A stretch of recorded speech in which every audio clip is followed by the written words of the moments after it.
Hello everyone, and a very warm welcome to our webinar hosted by Dengie and NAF in association with Sommerville Feeds store. Kate Hore from NAF and I are delighted to be able to run this webinar, although obviously we would have preferred to be with you in person. We're going to make the best of the situation, and a virtual webinar it is. We're keeping our fingers and toes crossed that the technology gods are on our side this evening, but please bear with us if we experience any technical glitches. The evening is being recorded, so it will be available to view at a later date if you so wish. And we're going to run through both presentations first and then have a Q&A session. So please send in your messages via the chat box, or you can email them if you prefer. And we will obviously share them together at the Q&A session at the end. And hopefully that way everyone will get to hear the presentations, and if anyone has to leave early, they won't miss the talks themselves. So if you are joining us from Ayrshire, lucky you, you may like to collect a goodie bag from Sommerville's when you're next passing. They are available from now, I believe. So if you're keen, pop in there tomorrow and collect it from the main counter or the main till. And tonight we're also going to try and run some polls too. So they're all completely anonymous, and if I can make the technology work, they may pop up throughout the course of the evening. Now I'm going to sort of kick off with the first presentation, and then Kate will build on my talk about fibre and follow on after that. So it's not me hogging the limelight, it's just the consensus between us was really that made the most sense to do it that way round. So as a quick introduction about myself, I'm Technical and Product Development Manager at Dengie. I'm responsible for creating the new products and ensuring they're legally compliant, and along with Kate, actually, we both sit on the 𝗙𝗪 committee. So we work closely with regulatory organisations and trying to help promote best practice in the feed industry. Very occasionally, I'm actually let out to provide technical support for key customers, and I'm very lucky to work with the Queen's studs both at Sandringham and Balmoral. And I'm not just saying this because of my audience tonight, but the latter is definitely my favourite customer to visit. Sort of beautiful countryside, lovely ponies and super people to work with. So it is a real treat and something I've missed very much this year, not being able to come up. So my topic for this evening is the importance of finding the right forage for each horse in the winter months. So if you bear with me 2 seconds, I will just try and find my presentation and see if we can make the technology work. So from the beginning. There we go. Hopefully you'll message me in the chat box if you can't actually see any of this. But as I said, it's finding the right fibre for the right horse. And just sort of start with a few facts and figures. And I promise I won't bore you with statistics all evening. But you can see here that around about 7% of the UK equine population is affected by laminitis. And feeding cereals, so concentrate intakes of around 2.5 to 5 kilos a day gives an odds ratio of colic of nearly 5 times greater than horses not fed that level of cereal-based feed. We know that equine gastric ulcer syndrome is affecting around about 90% of racehorses in training and performance horses too, and may even be as high as 40% or so in leisure horses. And you'll see that some of these studies are really quite old now, actually.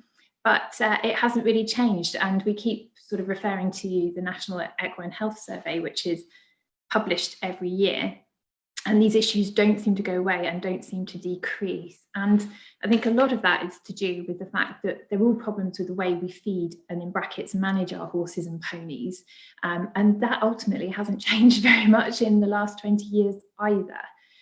So tonight is about what we can try and do, and I suppose the takeaway message is to try and let your horse eat like a horse.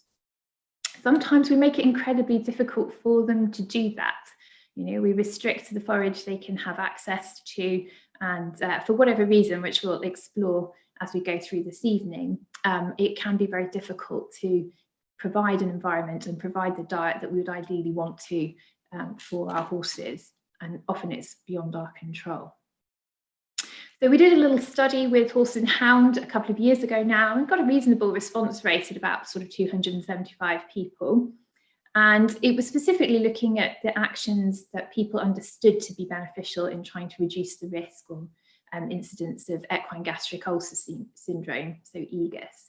And there was some really good high awareness of the sorts of strategies that people should be employing to reduce the risk of these diseases.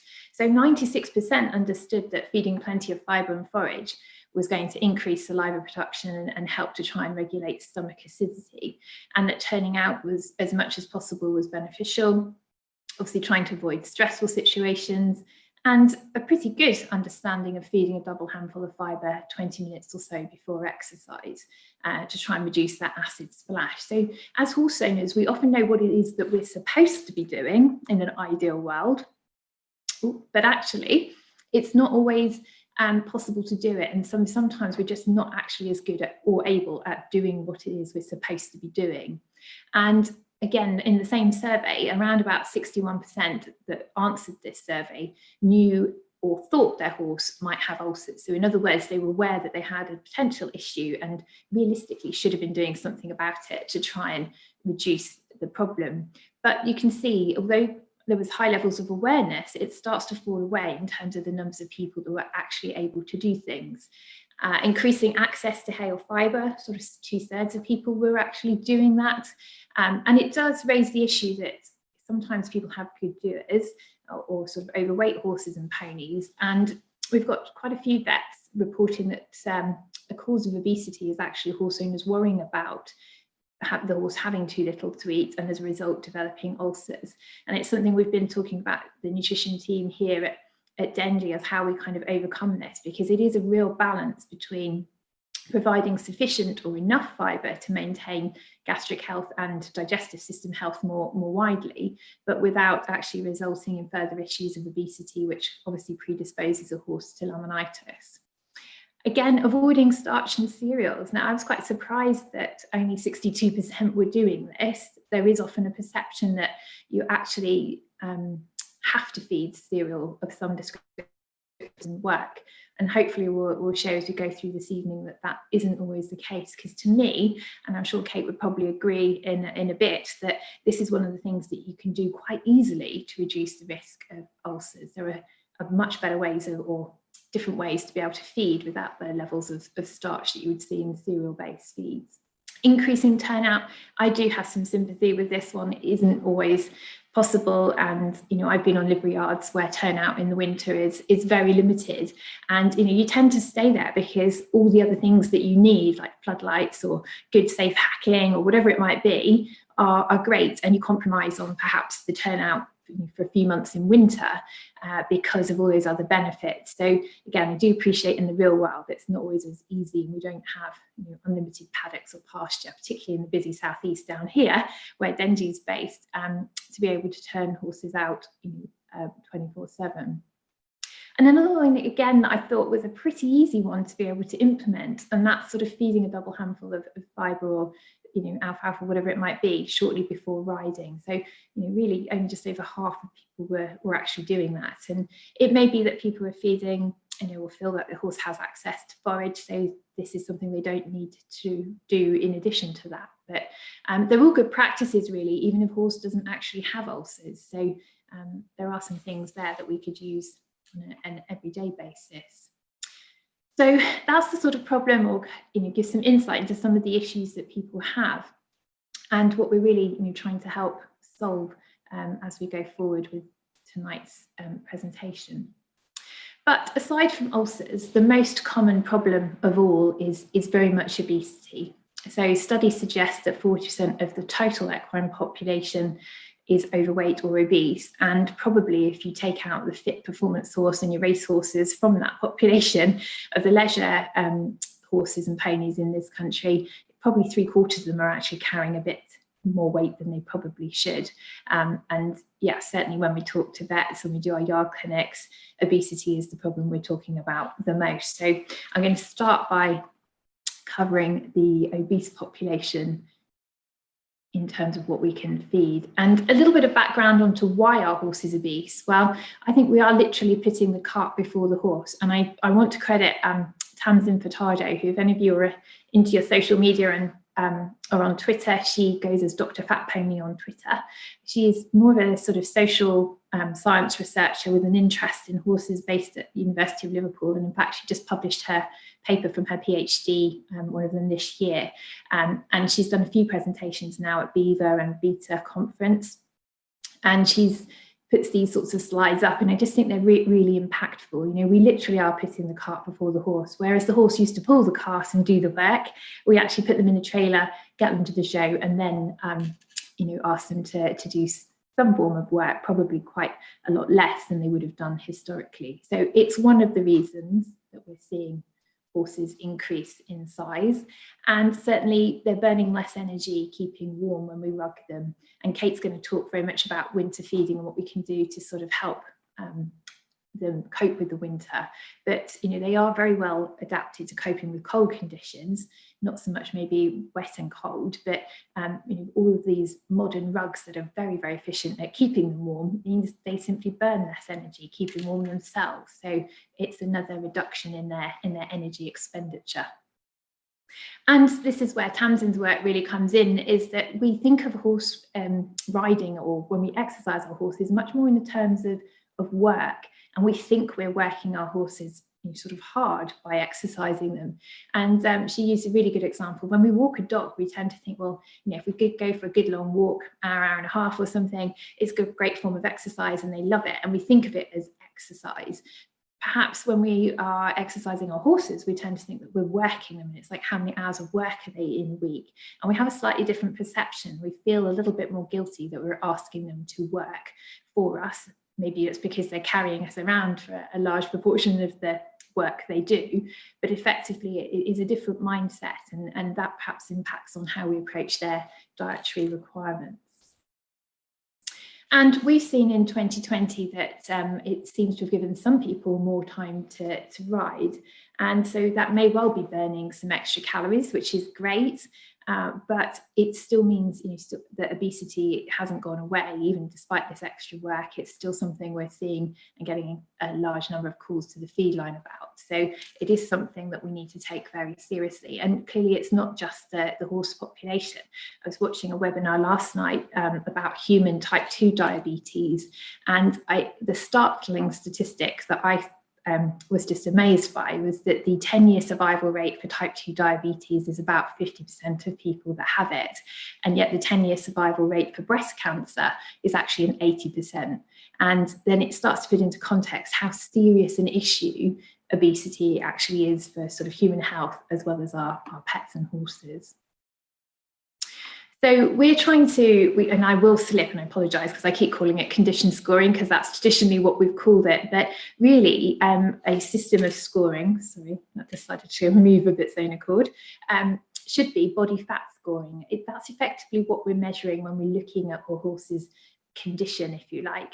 It's the objective of the an objective measure of the fatness that the horse is carrying. And you can use the 𝗧𝗵𝗲 scale, which is what we tend to use at Dengie. There is the 9-point scale as well, so effectively you can put half scores in the 5-point scale and end up with basically a 9-point scale anyway. But this is the basis to how we assess whether the horse is actually carrying the right amount of fat for the type and work that it's doing. And you'll see here that condition score 3, sort of in the middle, is a moderate. And we tend to try not to use the word ideal or perfect or optimum, because it may not be the most appropriate score for every horse or pony. There may be some that we want to be closer to a 2 than a 3. So we're just going to have a little look at some pictures to help you recognize obesity. Now, this is a condition score 3. It's an event horse that was really in the very early stages of its work, so probably carrying quite a bit more than it would if it was going advanced eventing and very fit. But you can see there's a good covering, but it's not excessive, and you could certainly feel the horse's ribs if you ran your hand over them. So that would be a condition score 3. And then a condition score 5. This little 𝗪𝗁 pony had the misfortune of finding himself on one of the nutrition team's yards. So you can imagine was immediately put on a very strict diet, which probably didn't please him too greatly. But that's a condition score 5, so obese. So what then happens when a horse like this comes along? if they're on the same yard? What score do we give it? We've already given the 𝗪𝗲 which is obese but slightly less fat than this one. Well, you know, you can't slide the scale. It's not a case of just because my fat pony isn't quite as fat as your very fat pony that we give the grey horse or the slightly spotted horse a score 5 and we move the 𝗪𝗲 down. And that isn't how it works. Once you're obese, and they would both have a condition score 5. And ironically, it may well be the eczema pony that gets laminitis. There are so many contributing factors that just because you're the fattest pony doesn't mean to say you'll be the first one that gets laminitis. So that's why it's important to give them an objective score, not slide the scale, and deal with the problem in front of you, and don't do the comparison to other horses or ponies on the yard, because it might give you a false sense of security if yours isn't the fattest. And the right diet for good doers. Well, if we're trying to get the right forage, the winter is a good time to try and promote some weight loss off of these good doers, because if we don't over-rug them, the forage is naturally going to be lower, or should be lower in nutritional value. With these milder winters, the grass still keeps growing, still having to mow the lawns, etc. So there is grass out there, but there are various mechanisms we can use to try and reduce the intake. So we can fence off areas for those that need less, which is obviously demonstrated with this tiny little pony on the left. The track system has become increasingly popular, so it allows the horse to move a little bit more than if it was just one little square in the corner of a paddock. It also means that if they're turned out with their friends, they can sort of follow them up and down the field a little bit more, and not fret quite so much if they are separated. So they are some options. But this is truly your bare paddock, and it may be the only way that you can get complete control over what's going in. And increasingly, we're seeing some good livery yards starting to offer this sort of facility. I went to one a few weeks ago when we were sort of pre the lockdown 2.0, and they had a great system where there were rows of these little sort of wood chip paddocks and rows of little fat Welsh ponies and various shapes and sizes with their heads poking over the gates, which was fantastic because they had a bit more space. They were out in the open fresh air, so the respiratory aspect of it was much improved. It's a softer standing than standing on a hard stable concrete floor, and they could move around and interact with each other as well. So those sorts of facilities are worth their weight in gold if you've got an overweight horse or pony. And the key thing is it's giving you complete control over what's going in. It's much easier being I would say a pet nutritionist if you can stop the owner giving them lots of treats and things. Then one bag of feed is exactly or everything that goes into that animal's ration.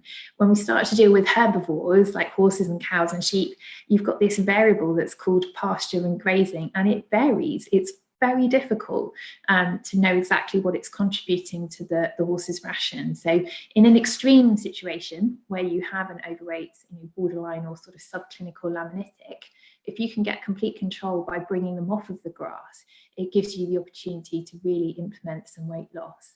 And this webinar that I was watching last night was really quite drastic. They were showing how they could reverse type 2 diabetes in humans, but the calorie intake was around about 850 calories per day.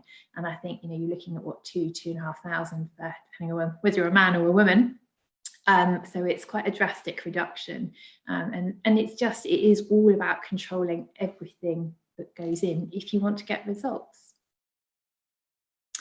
So other strategies, if you don't have the luxury of a wood chip paddock, are things like grazing muzzles. Now, these are things we normally think of having to use in the spring and summer when the grass is abundant. But if we are seeing these milder conditions in the autumn and winter months, then it may be necessary, if you can't restrict intake in any other way, to actually put the muzzle on, even in the winter. And some people don't like using them. I can understand that. It doesn't always look the most attractive thing.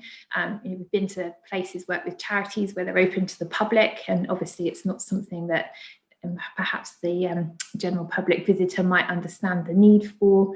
And some horses also escape from them, so they're not always the most effective way to restrict intake. But if you can't do it by stabling or fencing off areas or wood chip paddocks, they are an alternative and they are effective. So Tracy Hammond, my colleague here at Dengie, one of the nutrition team, she did her master's degree looking at the reduction of intake through using a muzzle and found around about a 75 to 80% reduction from wearing them. And Annette Longland, a well-known researcher in sort of pasture and grass and management, did a similar study and very pleasingly found exactly the same sort of range of reduction. So it does seem to be that that's an accurate assessment of how much they're reducing intake by. So when you're a nutritionist, we're trying to work on the basis of how much forage is enough, and when we've got to enough, then we can actually feed more if it's low calorie. And this is the principle really a little bit like eating one donut versus celery all day. And we're aiming for 1.5% of body weight as being the sort of level we want to achieve. As soon as we start to become below that, then the nutritionist space gets more and more distressed about the situation. Sometimes it is necessary to go down to sort of 1.25% if you've got a horse that's plateaued and you can't shift the weight. Potentially insulin dysregulation or metabolic syndrome could be at the heart or core of the problem. Obviously, ad-lib is a great scenario for the horse's welfare and benefits of chew time and all of the associated benefits from that for gut health. I can certainly remember when I started in the industry going to racing yards, and they would be feeding less than 1% of body weight quite routinely. It's certainly increased as our understanding of ulcers and digestive health has improved. So it's not often now we find someone feeding less than 1% of body weight, but it certainly wouldn't be recommended. And what makes different sources of fibre low calorie? Well, essentially it's the digestibility. So at one end of the spectrum or the scale, we have straw, so around about 4 megajoules per kilo of digestible energy. And then at the other end, we have things like 𝗔𝗏 sugar-beet, which is around about 11 megajoules per kilo of digestible energy. The two in the middle are sort of grass or hay, and then alfalfa at around about 10. And the reason that sugar beet is so digestible is because it grows underground. So it doesn't have to have lots of indigestible or structural material to give it strength to grow tall. The other materials basically need that structural component to stand them upright and cope with wind or being trampled. And if you think of a tree, the most sort of mature and oldest, most sort of tallest plants, they have hugely indigestible material to keep them upright in the form of bark and trunk. So that's the general principle. The sort of younger a plant is, the more digestible it will be. So if you have your good doer, then certainly straw is the ideal for chew time without too many calories. And yes, you can use straw for your good doer. There are lots of caveats in the sense that assuming the teeth are okay, obviously an older horse or pony with compromised dentition, or if they have diastemas, for example, you might not want to venture down the path of using straw. But straw is a commonly used ingredient. It's in a lot of chopped fibre feeds that you purchase in a bag. So the recommendation is that you could feed around about 30% of your total forage as straw. So it's particularly useful if your livery yard provides you with good quality haylage and it's literally too good for your horse. Well, try diluting it and introduce it gradually as you would with any new feed. Again, if there's a history of impaction colics or that sort of problem, then maybe this isn't for you. But for a lot of people, it can be a really useful way of getting some more fibre and chew time in without too many extra calories. There is some evidence from a Scandinavian study that if you use straw pretty much as the sole source of forage or the predominant source of forage, then it can increase the risk of ulcers because it doesn't really have much natural buffering capability. But that's rarely done in the UK. And if you're sticking to around about 30% as part of a ration of mixed forages with grass-based ones such as hay or haylage, then that really shouldn't be an issue for you. And you can soak or steam it to improve its hygienic quality if you need to. So there is sugar in grass and hay, and again, there's lots of numbers and it's a very wordy slide, but we get a lot of people sort of saying, oh, I can't feed my horse sugar. They probably mean I can't feed my horse molasses because that's usually the ingredient that we associate with being high in sugar. But actually a 10 kilo hay net would contain around about 1 kilo of simple sugar. That's not including your storage sugar. So that's just the simple sugars in that grass hay. And that would actually give you around about 20% of the 500 per kilo horse's sort of maintenance energy needs, so around about 75 megajoules per day. And overall, hay is around about 8 to 10 megajoules per kilo digestible energy. So if you remember back to the straw being around 4 or 5-ish, it's about half. So it can make a really good difference to the calorie that the horse is consuming. Late cut hay tends to be less digestible. So if you have the luxury of someone that either you make it yourself even, or you have someone that sort of you buy from regularly and that they could be persuaded to cut it a bit later for you, if that's what you need, then talk to them. The later cut and the more like straw it feels in your hand, the more like straw it will tend to be nutritionally. So that is possible to get it cut later, then that's certainly worth trying. Wrapped hay, it's what some people would call haylage, but is generally too dry to actually ferment. So again, it's dried almost to the point of being a hay, so plus 70% dry matter. Hay would be anything over about 80, 84%. And it is too dry to ferment. So actually it's not acidic, it's not reduced the sugar, which is what happens in haylage. You take the sugar and it's fermented to create some acids. So that doesn't happen, you're just literally wrapping it, and because it's too dry, it is effectively a wrapped hay. So that tends to be the term we're trying to use a little bit more to be accurate in our description of these products. I've put a little quiz question in the sense of what do you think is the highest ever water-soluble carbohydrate we've analysed in hay? So if anyone wants to put that in the chat box at some point, feel free, and I'll reveal that later on. So if you can't get low-calorie forage, there are other options. Numerous studies looking into the effects of sort of soaking in hay. I think around about the reports that have been done, around about 40% of owners actually do soak hay. And I think the message we can take home from it is that the losses, the water-soluble carbohydrate losses through soaking are highly variable. So as you can see there, they can range from anything from around 10% up to 50%. And I think the message really is that you shouldn't rely on it. So if you can find a hay that is actually lower in sugar from the outset, that is far better than having a high sugar one and soaking it to try and reduce the sugar content. And there is some evidence to show that if you do soak hay, then you can actually increase the number of bacteria. And I put there a little bit sort of with question marks, is this harmful? We've obviously been soaking hay for numerous decades, in fact. Has it presented the horse with any problems or any challenges with these increases in bacterial content? Well, we don't know is the honest answer. Most horses seem to have survived without issue, but it is an interesting phenomenon that by soaking it, we are actually increasing the numbers of bacteria. So you can soak hay for trying to remove the sugar and also for hygienic reasons. And obviously it's better than not doing so, but as I mentioned, the low sugar forage alternative, if you can find it, is much better. And ask 10 nutritionists, you might well get 10 different answers as to how long you should soak your hay for. It is really hard. Obviously there is a balance between reducing your carbohydrate content, but ensuring that the hay is still edible and safe to use. So in warmer conditions, it's likely that it will ferment. So maybe a couple of hours is actually more appropriate. Once it gets a bit colder, then potentially soaking overnight for feeding the next morning is more acceptable. And if you can't get low calorie forage, then there are often obviously sort of ways you can use sort of hay replacers or chopped fibre feeds as hay replacers. And as a quick overview, any of the hi-fi range could be used as a partial or a complete forage replacer. Now down here in the southeast, we have a forage shortage this year.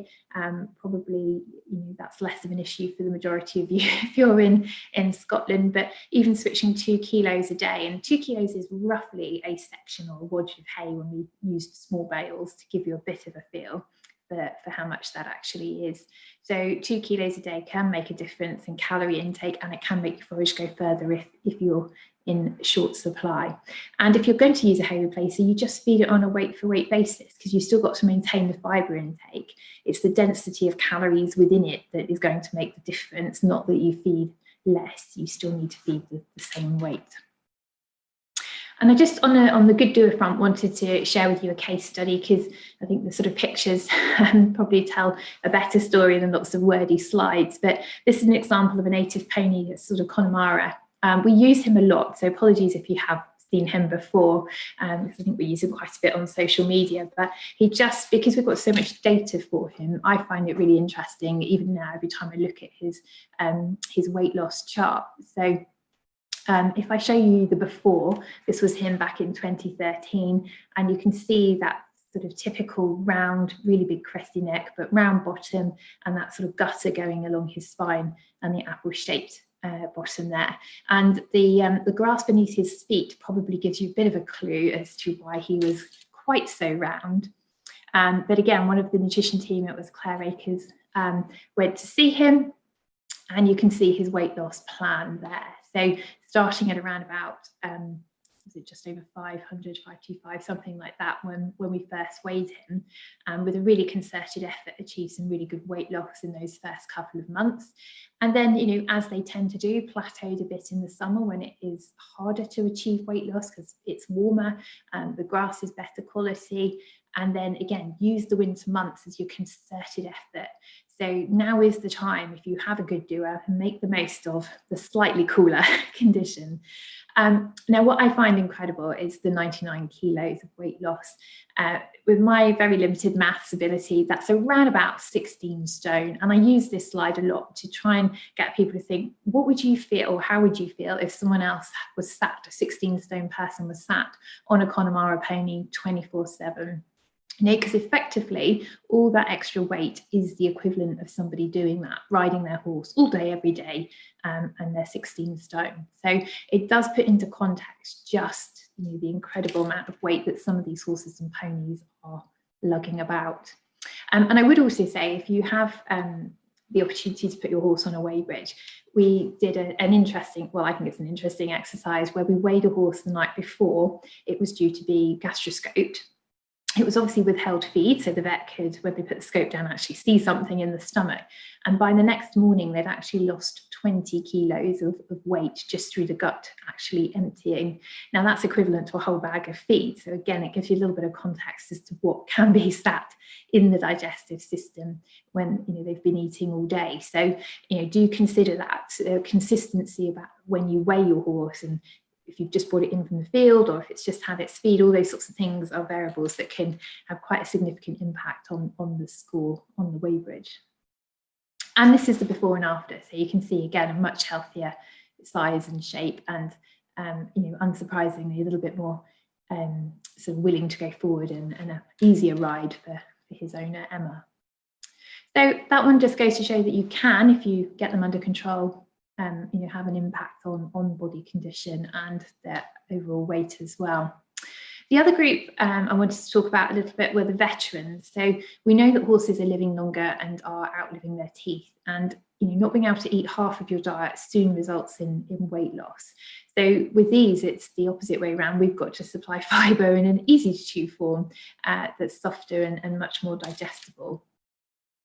We did a study again with the local college, which is 𝗧𝗵𝗲 here in Essex, and a sort of rescue sanctuary that had a lot of older horses and ponies that we could compare those with sort of poor dentition to some of those that were not quite so old and crocked with slightly better teeth. So we compared hay, short chop, so it was just the 𝗙𝗵𝗲 𝗙𝗶𝗯𝗿𝗲, which is a combination of grass and alfalfa, and then a soaked form of alfalfa and sugar beet. Now, on 44% of the occasions where the horses were offered the food, they actually refused the hay completely if their teeth weren't great. And yet the short chop, where we've made it that little bit easier for them, there was only a 6% refusal. And then the alpha beet, so a mash, they didn't refuse at all. So that just shows that if you put it in the right format for them, they'll quite happily eat it. And for those that did manage hay, they consumed around 2/3 less than horses with normal dentition in the same time period. And the message to take away from this is, if you've got an older horse who hasn't got such great teeth and you put them out in a group with others, just bear in mind that, you know, the others are going to gobble up the forage. If it's a communal access to forage, they're going to get more of it than your older horse or pony will. So just bear that in mind if they start to lose weight and condition. And again, you can use a short chopped fibre as a hay replacer in this scenario. Things like the 𝗙𝗫, a combination of grass and alfalfa, they're equivalent to the sort of energy and sugar levels you'd find in a good quality hay. And again, you're just replacing on a weight for weight basis, but do remember that they are very lightweight. So a scoop, the round bowl shaped stub scoops, is only going to hold around about 300 grams. So, you need to feed the volume to get the right quantity into them. And the mash type texture there, if you can put a little bit of chopped fibre through to make it last a bit longer, that would be great. But do monitor consumption carefully, because you may find they're consuming a lot less than you might think. And this is an example, another sort of case study of 𝗀𝗏, another Connemara, but he's crossed. He was 26 years old and he was on my colleague Tracy's yard. So his first laminitis incidents occurred at around 9 years of age, and he'd had recurring bouts in 2010, 2011 when his owner Rebecca really sort of decided to take action. And interestingly, he had had EMS and was then latterly diagnosed with PPID. So this was his before, and then this was him after. So he'd actually lost not quite as much as Jake, not that it's a competition, but around about 68 kilos, or just under 11 stone, really, lighter. So now sometimes people look at that slide and are slightly taken aback that he may well actually be too thin. But this is the point about really where the sort of condition score 3 doesn't mean to say that that's exactly right for that horse or pony. Because this horse has had repeated laminitis, and has been diagnosed with PPID, we would tend to keep him on the leaner side, so he can afford to put a little bit on without tipping the scales into becoming a clinical problem. So that is why you might actually try to just have a little bit leaner animal if they have some other predisposing or underlying condition. And again, lots of data for his weight, which I find fascinating. Again, starting at around about 470 kilos. You can see as the sort of weight comes down, it plateaus a bit. Becca's got it under control, and then the spring comes in, the grass starts to improve, and oh look, he's starting to gain weight, and then you get it under control and you get the weight up. And that slightly cyclical nature of a little bit of gain, a little bit of loss is fine. That's how nature intended things to work. The problem is if it doesn't come back down and just keeps going back up. And clearly, if 𝗀𝗏 was left to his own devices, it would go back up and he'd soon be back near the 470 kilos again. So it requires that level of input and management, and particularly as he's that bit older and with a disease such as PPID, you've got to work even harder to keep it under control and keep them healthy. But it's just trying to replicate nature a little bit, but just make sure that weight comes off again. And again, just to prove it doesn't have to be complicated or, to be quite honest, expensive. He's a very simple rations, turned out, limited hours, 5 hours a day, muzzled during the spring and or autumn if there's a flush, 5 kilos of hay a day, has a kilo of 𝗙𝗫 light, a vitamin and mineral supplement. Obviously, NAF have got lots that they would suggest in this scenario, and then ridden 5 of the 7 days a week out hacking. So yeah, it doesn't have to be complicated at all. And then forage options for the underweight horse. So as we talked about earlier, the wrapped hay, dried almost to a hay and then wrapped in plastic as if it was going to be made into haylage. It tends to be harvested earlier than hay, so that's why it is perhaps a bit softer and a bit more digestible, but it is, it hasn't really fermented, it's too dry. So it actually could be quite useful for a possible ulcer case. If you suspect that there is a gastric ulcer issue and you might want to avoid the potential extra acidity from a fermented forage, then a wrapped hay might be a nice compromise in the middle. And feed ad lib if you can. These are the horses you don't have to restrict and don't have to limit their intake. And I'm sure we'd all agree it's much harder to not feed something than to feed it. We're all a nation of feeders, to be quite honest. I've put turn out if in capital letters, the horse is happy there. There are some horses and ponies that don't relish being out, particularly if others come in before them, and it actually causes them more stress and concern being left on their own. It is difficult because we would encourage people to turn out if you can, but only if the horse is going to be happy and not stressed by by being out there. And the sort of ration that you might want to use for an underweight horse, things like 𝗲𝗿 oil, it's high calorie, but around about 10 times less starch than the equivalent of a cereal-based conditioning mix. Again, use of your sugar beet. I would just add, if a sugar beet is unmolasses, its sugar content is actually very low. The name is a bit misleading in the sense that sugar beet has a lot of sugar in when it grows as a beet crop under the ground, but bits of sugar come along and take all that sugar or most of it out and leave us with the pulp. And the pulp word tends to have dropped off. We used to call it sugar beet pulp routinely probably 20 years ago, but the pulp seems to have kind of got lost in the midst of time. But yeah, it basically, if it's unmolasses, would be around about 5% sugar. So actually a really safe way to condition a horse from a highly digestible source of fibre. And there again, Kate will very much talk on all the digestive aids and things that we can do to help boost the gut, make it more effective, and hopefully get more out of the feed you're putting in so they put weight on even better. I just add that dentition issues aren't always related to old horses. Now, diastemas are these abnormal sort of gaps that form between teeth and allow feed to become trapped. They're increasingly being diagnosed, and I use that sort of term advisedly in the sense that they probably have been there, and it's just that we're diagnosing them, a little bit like ulcers, really. They've probably always been there, it's just now we can see them with modern veterinary technology and aids. But regardless, what we're trying to do is obviously provide a forage that they can chew that doesn't cause them further issues. So soft sort of chops, those that are grass-based, tend to be a bit softer. And if they can't manage that, then some soaked grass pellets or something of that nature would be fine. And again, you're feeding them on a weight-for-weight basis. If you happen to have a kind of great big long list of issues with a horse, so they've got diastemas and they're prone to laminitis or need a low sugar diet for some reason, then you might use a high fibre cube or the alfalfa pellets rather than grass to bring that sugar level down. But a bit like the older horses, if we get the right form of fibre for them in the right format, there's no reason why they can't thrive on a soaked mash ration or a chopped fibre ration. Just because your horse can't eat long length forage, the traditional sort of hays and haylage, it doesn't mean to say they can't be in good condition and perform at the highest levels. And this sort of last case study really demonstrates that, to be honest. And I must find out this horse's proper name because I only know its stable name, which is Pooh. But anyway, 𝗙𝗪 Wilkinson, one of our supported riders, I think this is a great example of how you can look good and perform on something like a mashed fibre diet, which was grass pellets, alpha beet, and just a balancer in there. And she completed a 3-star 3-day event at Tattles's in Ireland on that diet. This was a case where she'd had diastemas, and as a result of not being able to consume enough fibre until they'd got the diagnosis and worked out what was wrong, she'd actually developed gastric ulcers and was underweight.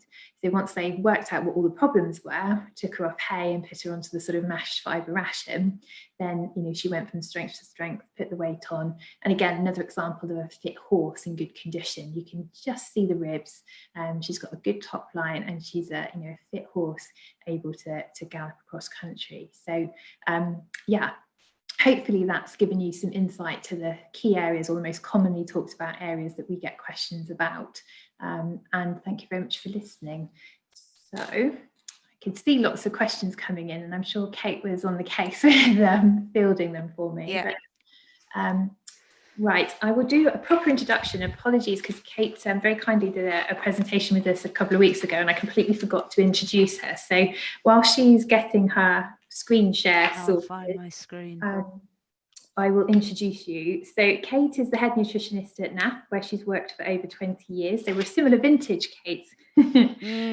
As I mentioned, she sits on the B2B committee and also is a registered nutritionist and animal technologist with a special interest in dietary supplements. Her job is varied, including new product development, legislation, and technical marketing, which is always the hardest bit, isn't it, Kate? Yeah, I'm afraid so.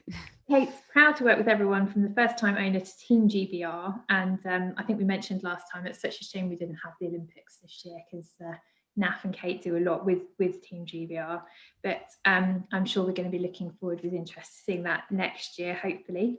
And when not working, she enjoys walking her dog and riding her native fell ponies, which she's very lucky to do. She's based in the Lake District. So I'm very, very envious. But I'll hand you over to Kate, and I will, in the meantime, try and field any questions as well. Right. Thanks, Kate.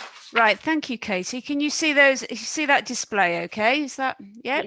I'm going to say thank you very much, and good evening, everybody. Thank you for joining us this evening, and my thanks to Sommerville Feeds for arranging this evening, and to Katie and Dengie for very kindly hosting us.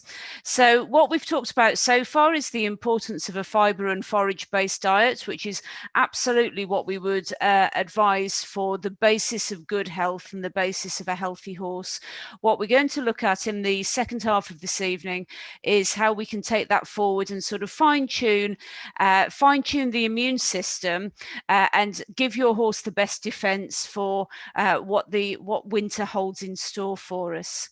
So in terms of the gut function, we can look at the immune system, and we can look at supplementary support for that through helping the microbiota, which we'll come on and talk about a little bit later on, but also through talking about the mucosa and the mucosal lining of the gut function. So that's perhaps a slightly different approach, but something that hopefully will be of interest to you. So how do we help this immune system? So our horse's immune system, and indeed the same as our own immune system, is our principal defense. And it's split into two main areas. There's the systemic immune system, which is perhaps the one that we're most familiar with. But then there's this rather interesting chap, or we think they're interesting, the MALT, the mucosal associated lymphoid tissue. And that's really where the interest lies and where we can really help the horse. So let's have a look at those to start with. So the systemic immune system, I say, if those of you who can sort of remember your biology from school, maybe you're still lucky enough to be young enough to be at school, but you remember that systemic immune system, and we principally talked about the white blood cells, the lymphocytes, which are known as white blood cells. These white blood cells are produced in the bone marrow, and as such, we refer to the bone marrow as the primary lymphoid tissue. It's where the immunity starts, really, with the production of these immune cells. And it's very easy to think, I'm sure I used to think, that it's very easy to think that these white blood cells sit there in the bone marrow being produced and then come out of the bone marrow and get straight into the blood system and start circulating around the blood system and doing their defensive work. But actually, that's not how it works. It relies on this other system known as the MALT system, the mucosal associated lymphoid tissue. So what is the mucosal associated? Well, mucosal is just the mucosal lining, and that occurs wherever you have a tract, a series of tubes, if you like, to put it simply, through the system. So we have the broncho-associated lymphoid tissue, which is the lining of the lungs, and that's certainly an important line of defense to stop anything that's being inhaled. But then we have this GALT, the gut-associated lymphoid tissue. And the GALT represents the largest immune organ in our bodies. In any mammal, the gut is the largest immune system. Certainly in a grazing animal with a particularly large, complex digestive system, like the horse, then the gut becomes a really large immune system. And really, really important. So what I want you to think about now, if we think about the horse's digestive system, I'm not going to go through it in detail. That's perhaps for another webinar, but I'm sure most of you are probably familiar that it starts off at the mouth where the food is taken in. We then get down to the stomach, this relatively small rugby ball shape, into the small intestine, cecum, large intestine, and out the other end. So we have this one long continuous tube, and that's the bit that I want you to think about, is that it's a long continuous tube with no break. So if we think about it in that respect, then we can say that the horse is really one large complicated donut. Now, come with me on this, because I know it's thinking outside the box a little bit, but what I mean by that is this tube that's going through the middle from one end to the other end. If something is, let me just see if I can get my pointer up. There we go. If something is inside the gut, then it's not yet inside the horse.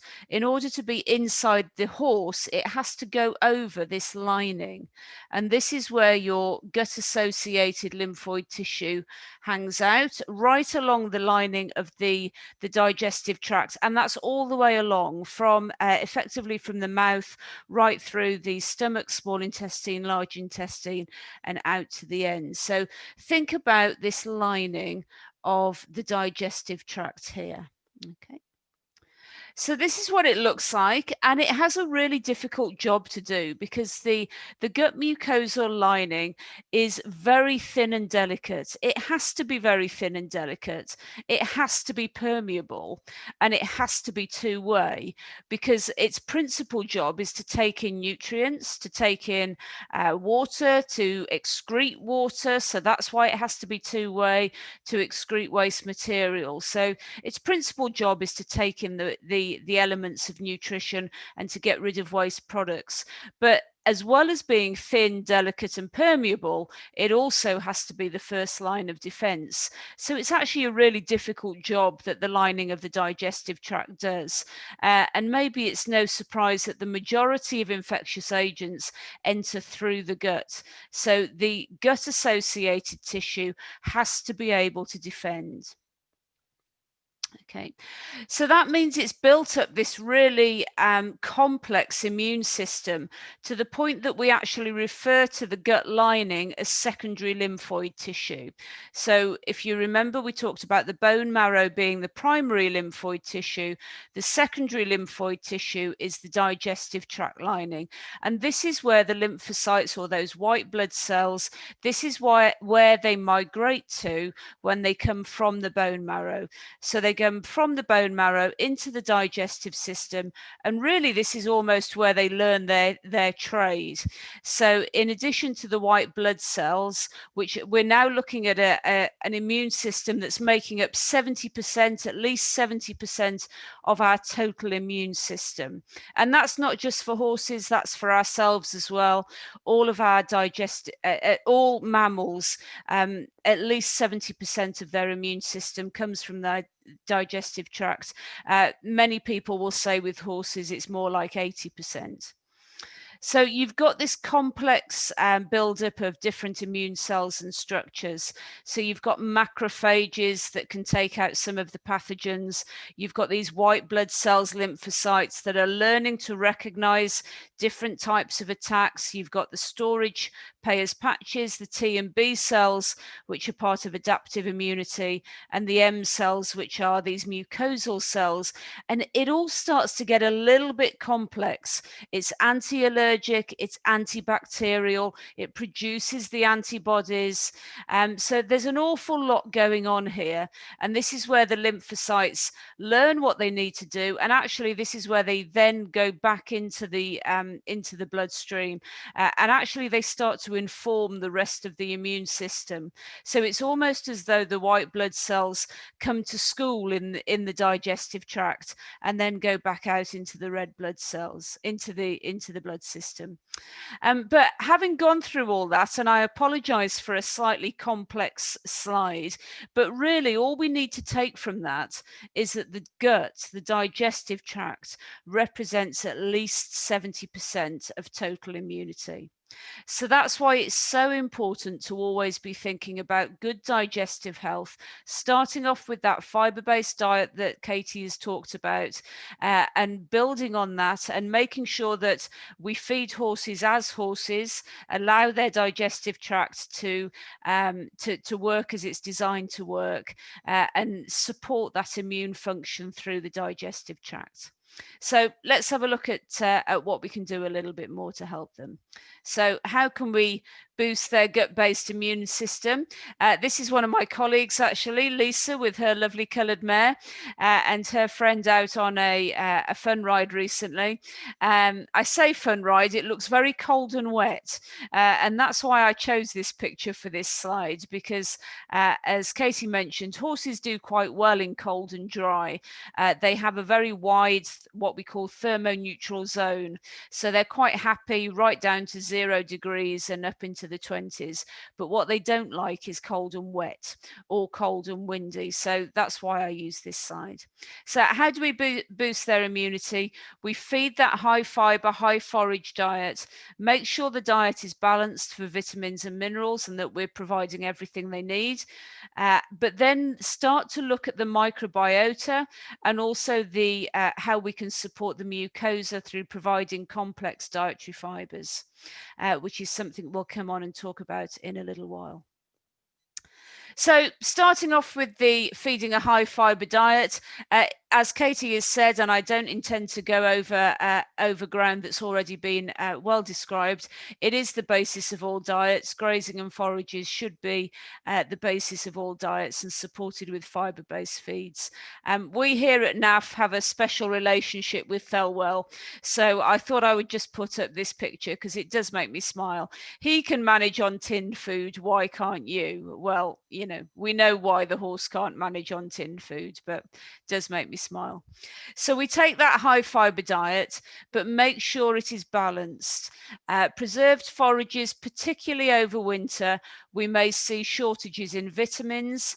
Fresh grazing in the summer has good levels of many of the vitamins A and vitamin E, and also in the spring and summer you're going to be getting lots of lovely vitamin D through exposure to the sun. But in winter, those levels that are present in forages drop away quite quickly.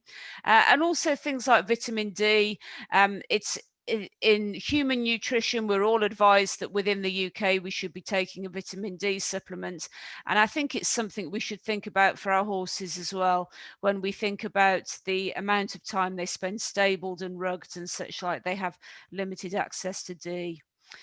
So then the minerals and trace elements are also worth thinking about. Again, with it, even within my career of sort of 20 odd years, the levels of natural trace element deficiencies within the grazing have changed through the UK and have certainly increased. It used to be sort of, oh, selenium deficiency is just up the Welsh coast and all that sort of thing. But it's now much more widespread. We find selenium deficiency quite widespread across the country. Copper deficiency, magnesium we see routinely deficient in areas of high rainfall in spring and over winter. And with the changing climate, that's bringing more water, more rain and drainage through the soil, then we do see more leaching of minerals and vitamins. So a good idea to supplement the forage diet all year round, but particularly over winter when you get in preserved forages, the levels do drop away, particularly of those vitamins. So you might want something like a general purpose supplement or 𝗬𝗵𝗲 𝗙𝗂 concentrated balancer, nice, easy to feed pellets, but something that provides the vitamins and minerals. So once we've got the vitamins and minerals and the forage base, then we're going to start looking at this microbiota, which is the population in the hindgut, made up of quite a complex mix of bacteria, yeast, protozoa, fungi, but they all go together to make up this huge microbial population, which we call the microbiota. And this is a good point to, this is a good place to explain some of these new terms that we start to hear more these days. You may hear microbiota discussed, you may hear microbiome discussed. They're sort of interchangeable, but not really. So if we're talking about the microbiome, then we're talking about the microbial population of a whole being. If we're talking about the microbiota, it's the microbial population in a particular area. So for example, you would have a microbiome of your yourself, and that would include the bacterial population living on your skin, in your mouth, in your lungs, in your digestive system, everywhere. So that's your microbiome. But if we're just thinking about the bacterial population in your digestive system, then it's your microbiota. So that's the difference between those two terms. But either way, it's a hugely complex, large system. And if we think about just 1 ml of cecal fluid, so out of the cecum, we're going to take 1 milliliter. To put that in context, if we think about a typical teaspoon is 5 milliliters. So we're talking about 1/5 of a teaspoon. And how many of those individual bacteria, yeast, fungi, etc., do you think you're going to find in 1 milliliter? Yeah, so this is, if we were in a normal sort of face-to-face talk, this is where I'd be asking you for your guesses. But you might think 100,000. Sometimes people say 1 million, but actually within that 1 ml of cecal fluid, it's round about 1 billion, right? 1 billion different bacteria, fungi, and such like, making up that complex bacteria. So if we then scale it up to the size of the whole gut, then you can see the huge size and the huge complexity of this hindgut population throughout the digestive system, really, but particularly the hindgut. So within the hindgut, to say we're thinking about this complex makeup of the good and the bad bugs. So hopefully we've got predominantly good bugs. We've got the cellulitic bacteria that digest fiber, and through digesting that fiber, they're producing energy. And then proteolytic bacteria that are doing a little bit of protein digestion. We've got other bacteria producing some of the vitamins, particularly the B vitamins are actually produced in the hindgut. So all of this good stuff, all of this good natural fiber digestion is going on in the hindgut. What we don't want too much of is the lactic acid bacteria. And these guys digest starch. So the more starch that is in the diet and ends up in the hindgut, then the more these lactic acid bacteria will proliferate. And the problem with them proliferating is that it leads to a situation of acidosis, and acidosis can then lead to an imbalance in the microbial population, and we'll talk about the impact of that a little bit in a moment. But that impact can certainly affect digestive efficiency and metabolic conditions like ulcers, laminitis, PPID, etc. But it can also have a wider effect on general immunity. So we need to keep these lactic acid bacteria under control, and we need to encourage the good bugs, the cellulitic and proteolytic. So we need to keep this microbiota in a good, healthy balance. And unfortunately, it's not always that easy to keep it in a healthy balance. Imbalances may be caused by quite a few different reasons. Certainly diet changes. The golden rule of feeding is to make any change gradually. And there's a very good reason why we say that, and that's to help the microbiota adjust to any change. Feeding an unnatural diet, and certainly one high in starch, high in cereals, will upset the microbiota because they're just not designed for that kind of diet. Use of antibiotics. Antibiotics can be very useful, can be absolutely necessary if you have that bacterial infection, but we need to avoid overuse of antibiotics because the name tells you what it does, antibiotic. So an antibiotic will go in and it will kill the bad bugs it's been sent to kill, but it will also kill the good bugs in the hindgut. So we need to reduce the amount of antibiotics. And also any illness, just as you may feel a little bit groggy, a little bit upset, if you and you may have an upset stomach. If you were not very well, then the same with your horse. An illness will upset the microbiota. So microbiota homeostasis, or keeping that balance in check, is intrinsically linked to immunity and intrinsically linked to that mucosal lining that we talked about earlier, the gut-associated lymphoid tissue. So really, these are the two big guys within the digestive system, as far as I see it anyway. So we have the gut-associated lymphoid tissue, this massive immune organ that's running health and immunity within the horse. And then we also have the microbiota, principally of the hindgut, that again is running digestion, health, and general vitality. And these two work very closely together. It's perhaps no surprise to learn that they do. So this was a nice little diagram I found recently in a paper explaining quite neatly how the gut-associated lymphoid tissue and general immunity works with the microbiome. So if we have microbiome, and here we're talking about the whole microbiome, not just the microbiota of the gut. So if we have microbiome disturbance, that might be coming in from environmental factors. So those environmental factors would be diet change, unnatural diet, maybe weather changes, or it can be coming in from genetic factors. So we are predetermined to have a particular microbiome. You can certainly beneficially influence your microbiome, but it is set at birth to be a certain way.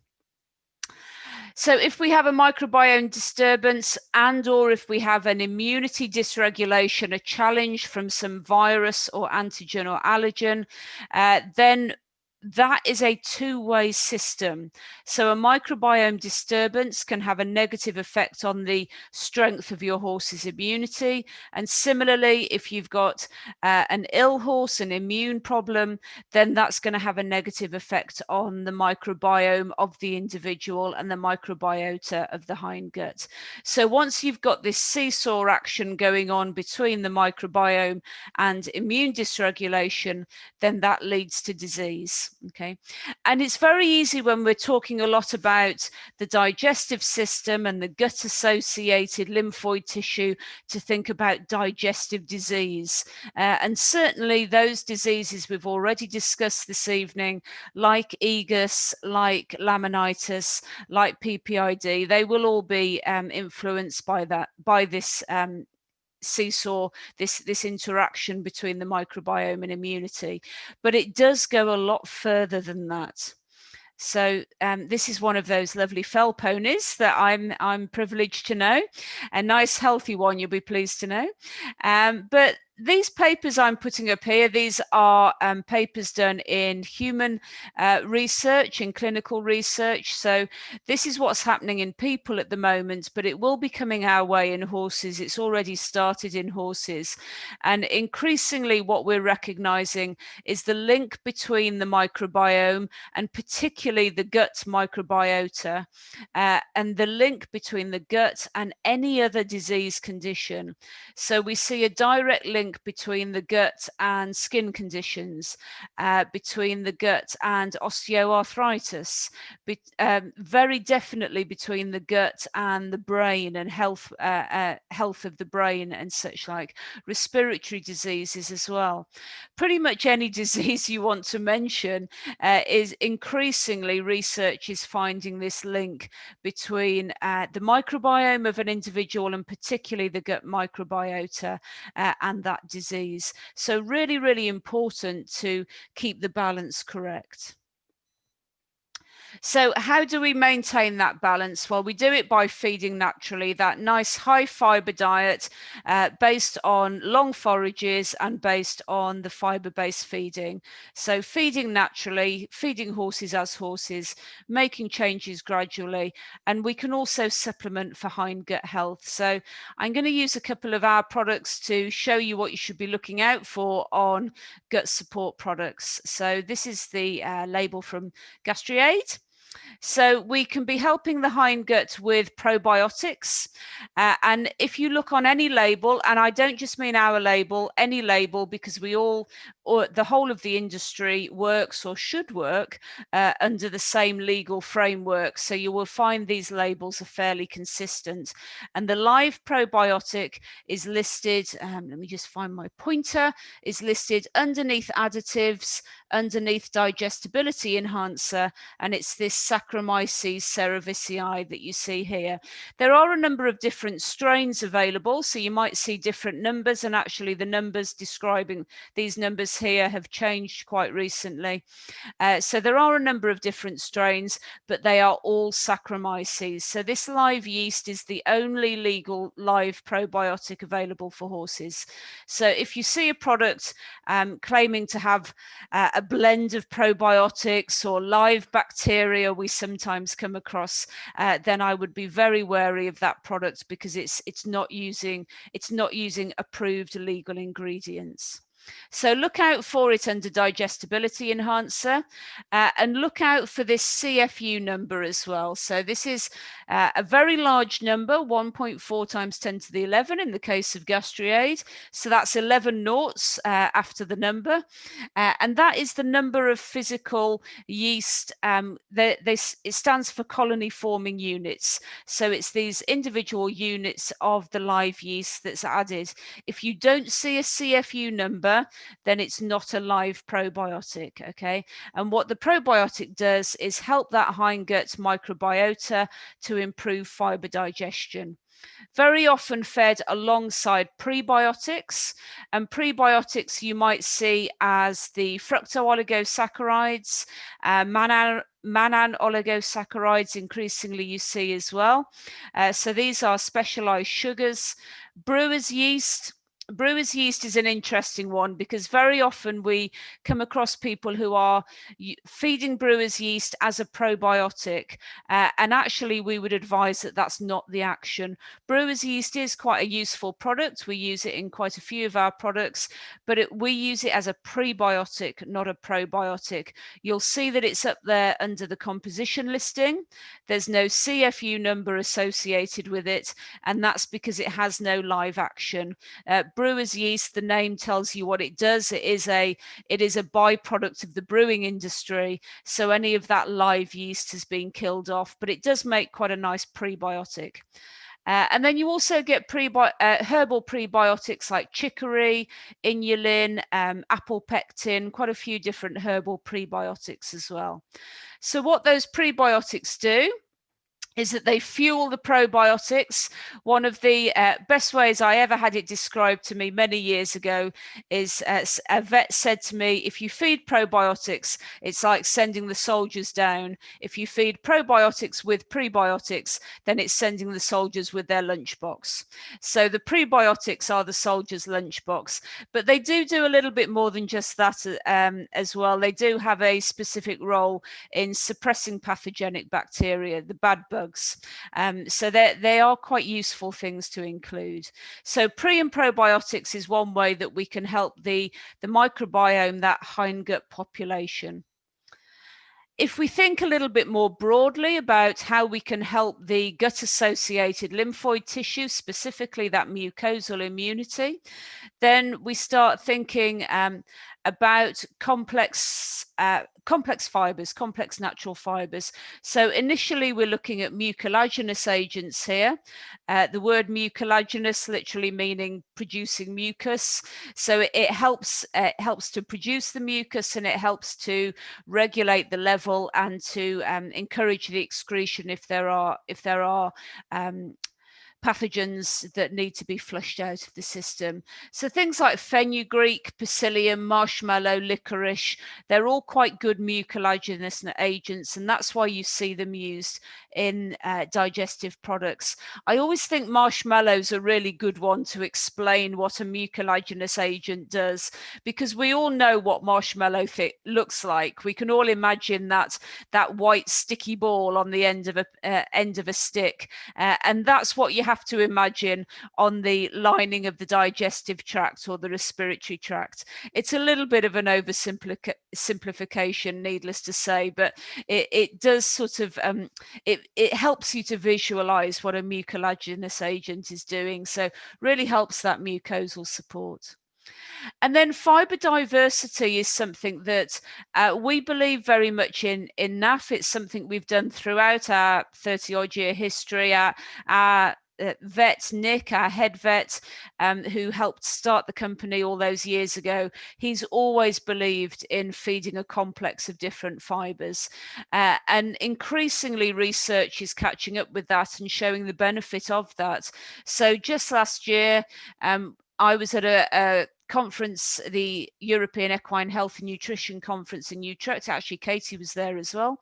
And the whole theme of the conference was talking about small things and an awful lot of emphasis on the microbiota. But there were two separate papers that both talked about not just feeding fibre, but feeding a diversity of fibre. So here you can see things like turmeric, chlorella, milk thistle, 𝗏𝗵𝗂, chicory, dandelion, mint, carrot, all of these different things. You might read the label and think, oh, well, they're just pretty herbs. They've been put in there because they smell nice or they taste nice or whatever. Absolutely not. None of our products are fillers. We put them in there because they have a job to do. And one of the jobs they're doing, not the only one, but one of the jobs they're doing is increasing this fibre diversity. So, and that's really helping the horse to get back to nature. If we think about the natural horse, think about feeding horses as horses. In the modern day pasture, they're eating maybe 1 or 2 species of grass, maybe a legume. Out on the plains, they would have trees, herbs, shrubs, any number of different grasses and legumes available. So we need to increase this fibre diversity. And by doing that, we increase microbial richness. Now, richness, when you're talking about microbiota, it has a specific meaning. And what it means is that you're increasing the number and the complexity of the bacteria, the pathogens, of the bacteria and protozoa and yeast. So you're really increasing the diversity in that hindgut microbiota population. So fibre diversity helps to improve that mucosal gut-associated lymphoid tissue. And the other reason we use these herbs is because they are multi-action. They're quite hard-working, these herbs. They've got a few things to do. So we use them, some of them are natural antioxidants like the chlorella and turmeric, adaptogens like the ginger and ginkgo, immune boosting like the 𝗏𝗵𝗂 berries. So there's all sorts of reasons why you would use natural antioxidants and natural herbs rather than always going for a straight nutrient approach, if you like. You can see here in this product, 𝗏𝗧𝗏𝗏, we do actually use some straight vitamin E as well, but many people would be looking just at vitamin E or maybe just at vitamin C as an antioxidant, but we really see the benefit of these complex fibers because of everything else that they bring to the party. So thinking about your horse's microbiome, how important is a healthy microbiome to your horse or pony this winter? Well, it really helps the diet utilization. The microbiome is there to digest that high fiber forage diet, so absolutely crucial to that. Really important for nutrient production, particularly those B vitamins in the hindgut. Absolutely integral to immunity. Minimum 70% of immunity, the digestive tract. In horses, probably nearer 80% of immunity. Absolutely integral. And as Katie mentioned earlier, digesting fiber and those the microbiota in the hindgut helps to keep the horse warm. It's often a bit of a misnomer that we think of cereals like oats particularly as heating feed. We call them heating feed, but actually they're not. The horse gets more natural heat, more body heat from digesting fibre and forage than they ever do from digesting cereal. Of course, with the case of cereals, we're talking about heating in a different way, but don't get misled. Feeding your horse a bowl of oats will not help keep them warm. Give them a nice big hay net instead. And potentially keeps them calm and happy as well. We know the more we treat horses like horses and the more we feed horses like horses, then the happier and calmer they are. And that's because they're not having these digestive upsets. They've not got the acidosis associated with the lactic acid bacteria. But also it's possibly because their gut microbes are talking directly to the brain. So there's a lot of interest now in human health, that the gut microbes are talking directly to the brain along a system called the gut. Sorry, just lost my pointer for a moment then, along the gut-brain axis in behavior and mood. So that's a whole different topic, again, maybe for another day, but an interesting one to think about is whether the gut-brain axis is talking directly to your horse's digestive system. So if we just go back to that question, how important is the microbiome? Well, it's this important. A stable, healthy microbiome means your horse has a strong immune system, means you've got a happy, healthy horse or pony. Absolutely integral to their defense system and their immunity this winter. So we can optimize gut function in horses by fine-tuning their diet this winter, providing supplementary support initially for a balanced diet, but also for the microbiota and for that gut-associated lymphoid tissue that hopefully we've introduced you to this evening. So that's how we help to optimize gut function in horses and give your horses the best defense against the challenges of winter. Okay, thank you for listening, and I think I will take off the screen share, and I think myself and Katie will go to the questions. That's brilliant. Thank you, Kate, so much. There have been a few questions coming in, but I'm going to be slightly cheeky and ask one myself, if I may, Kate. Yes. Just while I collate some of the others. But actually, that conference was really interesting. And one of the, I thought, most interesting topics was that of fecal transfusions from a healthy horse to non-healthy one. And I think in the context of free fecal water, they were looking at that thing. Do you have any thoughts on that? Have you? I mean, we're certainly seeing more inquiries about free fecal feed line and. Fecal transfusions are, I mean, again, if you spoke to our vet, Nick Larkin's fascinating guy, but ever so slightly mad, he would say that if we could, if we could produce it as a supplement, we would. But, there's definitely, for some horses, particularly if you've got, I don't know about yourselves, but we're seeing a few cases now that effectively their irritable bowel syndrome with repeated diarrhea, and no matter what you do to them, they're really difficult to get on top of. And for those cases, then fecal transfusion is beneficial, but it has to be from a really healthy horse, and it has to be really, really fresh.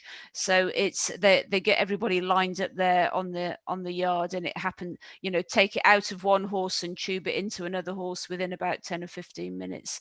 But so yeah, fecal transfusion is definitely something that we do recommend that people talk to their vet about in those really difficult cases. Free fecal water is another one that we hear about quite a lot. It can be difficult to get on top of, and we tend to find that you do need to take a whole gut approach. So just going down pre and probiotics very rarely sorts out free fecal water. But if you can put in some of these complex fibers, put in something like a bentonite clay as well, a montmorillonite clay that we use quite a lot, then you can have some success with free fecal water. Yeah, and I think it's fair to say we still don't really know. I think there's lots of different etiologies. Oh, yeah, huge. Yeah. One sort of banner name for something that's probably got about 30 different causes or something. Yeah, and the interesting thing with free fecal water is often that the feces themselves are perfectly healthy and normal, Yes. and they're not even loose, you know. So that's the challenge with that. But yeah, it's if you get things like the bentonite and the fibers, but pre and probiotics will almost never sort it out on their own. No, great, thank you. Just a couple of questions that came in. I think when I was doing my I said, do you want me to fire them at you, Katie? Because I think they were for you. So I've taken. Yes, if you'd like to. I had a quick look, so it's okay. So I know I picked up one or two while you were talking. So there was a question from Cheryl saying, asking if horses are on bare paddocks, how do we prevent acid buildup, given that they're not grazing? Yes, well, I mean, I think that's where your conserved forages come in. So if you're taking grass out of the equation to get control of the diet, then you're looking at putting straw or hay or haylage or something, or a chopped fibre, whatever it needs to be for that particular horse. So you have got to replace it. You can't leave them out there with nothing. But yeah, it's a question of finding the right alternative, and it's then because you've got control over how much they're consuming. That's why you would do it that way. And it probably seems a bit counterintuitive when you may well have grass for free in the paddock and you're having to buy your forage, but it's all about that control and being able to weigh and measure exactly what they're getting. So yeah, a combination of any of those things so they're not stood with nothing is key. Yeah, and I think something I would always recommend as well is that the beauty of forages is that you can also, if you're using a bare paddock, or even if you are using a sectioned off area, you can offer it in different at opposite ends of the paddock, so you can encourage that natural movement rather than literally having them standing eating what's in front of them the whole time. The more we can encourage them to move around, the better, I find as well. Yeah, no, very good point. And there's lots of ways. I think there's more and more ingenious devices for slowing rate of intake, and it's actually an area we're going to try and do some little studies on. Is just which are the most effective gadgets, gizmos, tools, whatever, to try and reduce consumption rates or slow them down, because it's just it's crazy, isn't it, that they can eat a hay net so quickly and then have 18 hours, but a long period of time with nothing. So, and I think it is important to look at the old saying about horses for courses. I think all of these different methods have their merits, but probably none of them suit every horse. So if your horse is one, my old boy used to get really frustrated with a small whole hay net, and actually I ultimately found that ground feeding was just free access to hay, which almost was counterintuitive to me, because I thought, oh, he's going to eat that far too quickly, but actually his frustration was much less. So I think it is a matter of finding out what suits that horse, really. Definitely. Now I'm going to bounce one back to you, because there's one in the chat that says, are the legal Saccharomyces probiotics only applicable in the UK, or would those laws apply to the US as well? Now, where should we start with that one, Kate? Yes. Shall we get into US trade deals? No, maybe not. I'll see you tomorrow. Yes. I'll answer it in two ways, if I may. Are they only applicable to the UK? No, they are applicable to the EU. So so currently we work under EU feed law. I say currently, of course, we have Brexit upon us very, very imminently. But our understanding and everybody's understanding is that when we do Brexit, the EU law will become UK law. So everything we're currently working to will continue. And actually ourselves and Dengie, and I'm sure most of the industry, we all export to Europe. So we all have to continue to follow EU law, but the EU and UK will run alongside each other, I'm pretty sure. The US is a different situation. I'd have to say you've caught me on the hop, and if you'd like to email, I will check and let you know. But US yeast, I'm pretty sure, I know they've done some research in bacteria in the US that we wouldn't use over here because we can't use them. So I think the US may have different probiotics, but it is a separate law, and I would have to double check that and come back to you.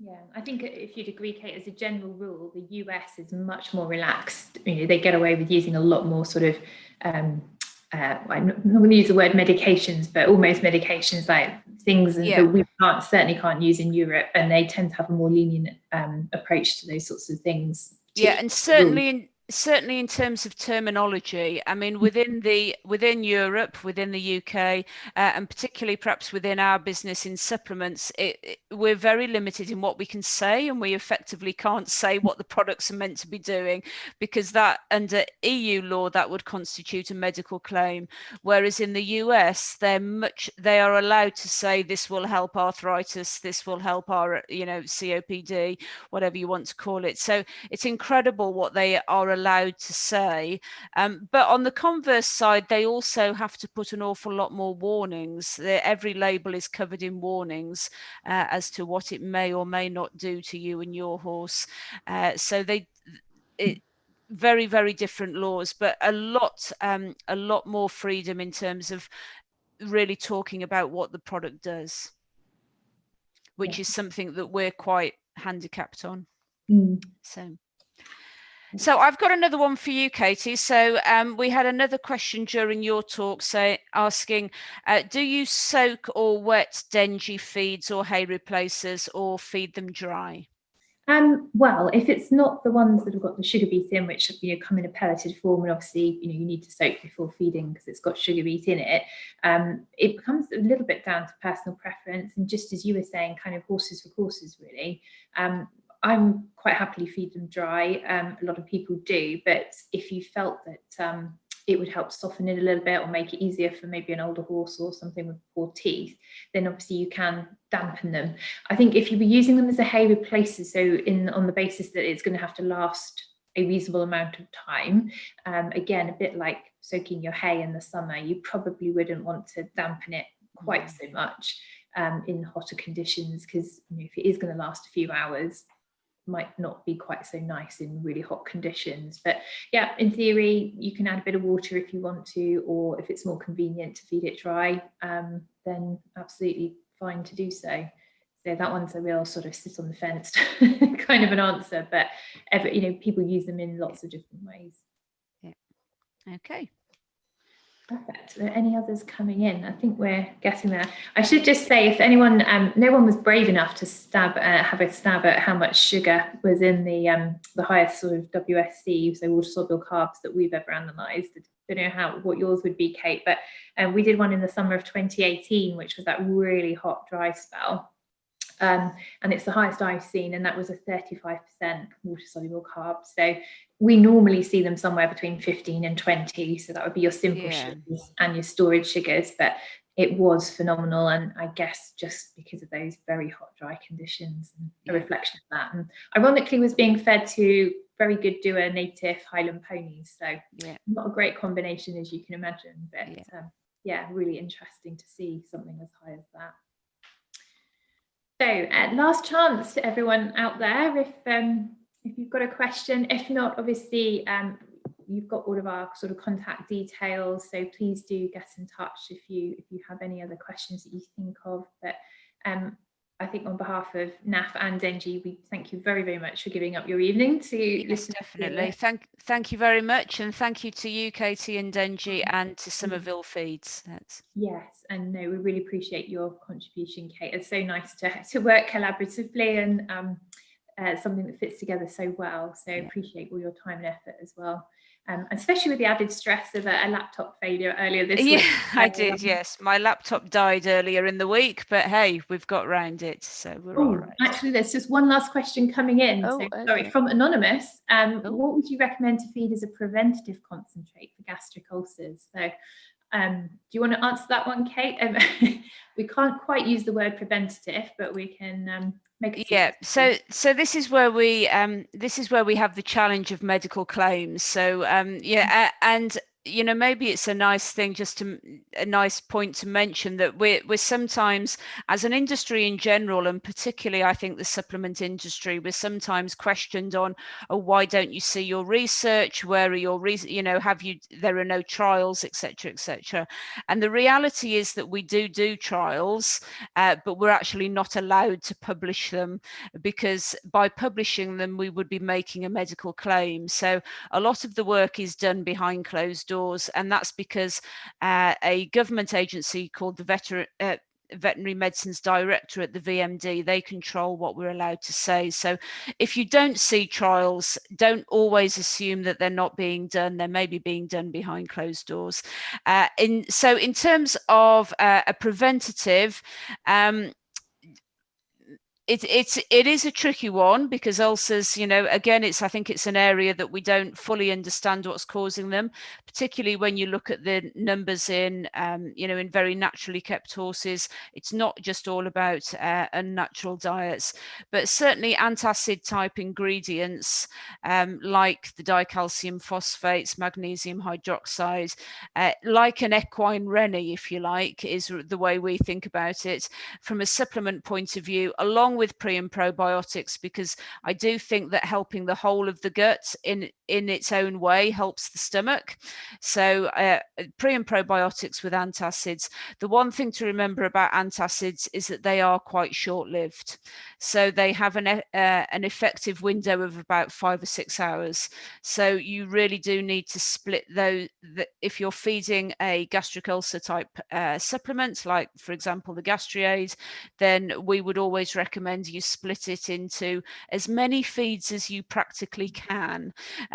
We don't specify it must be 3 feeds or whatever, because we all know in a real world it's not always possible, but at least 2 or 3 if you can. It really needs to be split across feeds. And then alongside that, you know, I'm another big fan of the handful of fibre and forage before riding, just to put that mat on top of the acid in the stomach, and feeding the fibre-based diets, which I'm sure you can elaborate on, Katie. Well, yeah, I think keeping the starch levels down is obviously the key thing. Certainly the beta approval mark for horses and ponies prone to EGUS, which again is an independent assessment of a feed suitability, and for silly reasons, you know, we can't really include the supplement, so it's can be a bit misleading for people. But yeah, so a low starch feed, obviously. If it's a sort of EGGD, so in the sort of glandular region of the stomach, there is some evidence that 2 days off a week rather than just one actually has a sort of preventative effect, particularly in elite sports horses, show jumpers, race horses, that kind of thing. So there's a lot of variable factors depending on which type of ulcers it is, what the current diet is, but those tips and strategies really at the beginning. So high fibre, low starch, turn out if you can. And obviously, yeah, if you can feed a little bit before exercise, that will help. So we've actually just been asked, how long before exercise would you recommend that fibre? Yeah, it's sort of 20 to 25 minutes, or, you know, it ranges a little bit. People talk about 20 to, I suppose, between 20 and 30 minutes. So somewhere in the middle, 25 minutes. So it's still in the stomach as you work them effectively. And again, if they are eating literally hay or haylage before you exercise, that will do a similar job. And it's interesting because when these horses are have feed withheld for a gastroscope, you know, the stomach still isn't completely empty often, even after 12, 14 hours of fibre being withheld, but it's just having it in there on the top of that sort of acidic gastric contents to try. Yeah, I tend to recommend sort of, I think it's, as you said earlier, I think it's a really easy thing we can all do, whether there's any evidence of ulcers or not. And you don't have to think about giving a feed and then half an hour, you know, I think as they come in, as you're grooming them, stick the handful of fibre down, and by the time you've sort of sorted yourself out and, you know, done what you need to do, then 20 minutes is past, and it does fit in very easily, I find. And I thought it was really interesting, your results from your survey saying that everyone knows they should be doing it, but perhaps they don't. And I would, maybe controversially suggest, is it the Pony Club commissioner from when we were all little? Is it the classic "you shall not feed before riding"? Is that why everyone doesn't feed the fibre? I certainly, talking to horse owners, that's the stumbling block, is that they grew up being told to never feed before riding, and they just can't, they find it quite difficult to get around that stumbling block. Yeah. So I always blame the Pony Club commissioner. Yeah. Well, and things evolve and change, don't they? And it's a bit like putting forage in a bucket, high fibre feeds in a bucket. We're conditioned to thinking small meal size in the bucket, rightly so when you're talking about cereals. But when you're putting a fibre source in the bucket, you aren't constrained in the same way. You can think of it just as an extension of your hay net or your forage, and you don't need to limit it in the same way. Certainly not in the context of sort of meal size. Yeah. So and again, it's as you say, it's the way feeding has changed, because actually, I don't want to suggest for one moment that those golden rules weren't right, because actually they were. When they said do not feed before riding, that was perfectly correct in the days when we were feeding 16 pounds of oats. that you definitely wouldn't want to feed before riding. So the reason the advice is changed is not because the old advice was wrong, but it's changed because feeding has changed, and now we can quite happily, and because we understand, since the development of gastroscopes, we understand so much more about the stomach, and we can advise a bit more about best practices. Yes. And there's one another question, sorry, it's an alfalfa one, so apologies, but would we recommend alpha for chronic cystitis? Well, alfalfa is rich in calcium, and calcium is excreted through the urinary tract, so which is quite unusual for most mammals. But it's if you have a chronic problem affecting the urinary tract, you may well want to reduce your calcium. Certainly not oversupply. I think this is the common thing, isn't it? You want to still give enough because a horse has a requirement, but obviously not supplying too much in excess of that. So you may want to just use it in moderation. It depends what else is in the ration, and in those scenarios we'd certainly want to analyse the forage and look at the total ration and what else is being fed. But yes, the rationale would be to reduce your calcium, and again, sugar beet is another ingredient that is rich in calcium, so that's another ingredient you might want to sort of just reduce down. But in that kind of scenario with a chronic problem, you really would want to look at the diet in total and do your analysis and try and get as informed information as much as you can about what the total ration's providing. So and have a look at supplements as well, because antioxidants can help with that in terms of clearing out any buildup of free radical toxins, but also even perhaps a little bit bizarrely, but something like a joint supplement would not go amiss, because glucosamine is found in the lining of the bladder and the urinary tract. So glucosamine is actually quite well recognized for urinary problems, and although we think of it primarily for joints in horses, it's in cats, for example, in our small animal brand, we use it in our urinary cat product as well. So glucosamine is one to watch out for cystitis. Brilliant, thank you. So seems to be no further questions, so we really will say thank you very much. Really appreciate your time, Kate. Thank you, and thank you to everyone out there. It is a very strange world not being able to see you all and see you in person, but we'd normally say things like safe journeys home, but I'm sure most of you probably just got to go up the stairs and things. But thank you, and do get in touch if you have any further questions. Yeah, and the same goes for us, obviously. If you've got any questions, you can get hold of us through all the normal channels. So thank you very much. Thank you, Kate. Bye-bye, everyone. And bye. hopefully see you soon. Bye.